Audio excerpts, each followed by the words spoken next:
இனிமேல் இந்த காய் வாங்குனீங்கன்னா, இந்த ஃப்ரை ட்ரை பண்ணி பாருங்க. ஈவினிங்க்கு செம்மையான ஸ்நாக்ஸு.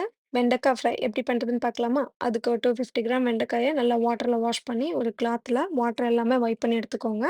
வெண்டைக்காயோட 2 சைடு கட் பண்ணிட்டு, சென்டரா கட் பண்ணிட்டு, உள்ள இருக்க சீட்ஸ் எல்லாமே ரிமூவ் பண்ணி எடுத்துக்கோங்க. சீட்ஸோட ஆயில்ல பொரிச்சோம் அப்படின்னா, ஆயில்ல ரொம்ப அழுக்காகிடும். ஸோ வெண்டைக்காய வந்துட்டு நீள்வாக்குல சின்ன சின்ன பீசஸா கட் பண்ணி எடுத்துக்கோங்க.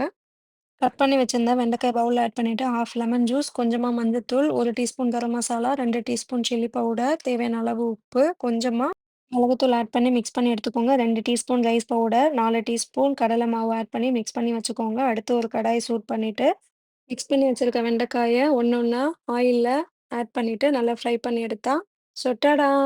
டேஸ்டியான, கிரிஸ்பியான ஈவினிங் ஸ்நாக்ஸ் வெண்டைக்காய் ஃப்ரை ரெடி. நீங்களும் வீட்ல ட்ரை பண்ணிட்டு எப்படி இருக்குன்னு கமெண்ட் பண்ணுங்க. மறக்காம ஸ்பைசி கிச்சன மறக்காம லைக் பண்ணுங்க, ஷேர் பண்ணுங்க, சப்ஸ்கிரைப் பண்ண மறந்துடாதீங்க மக்களே. டாட்டா!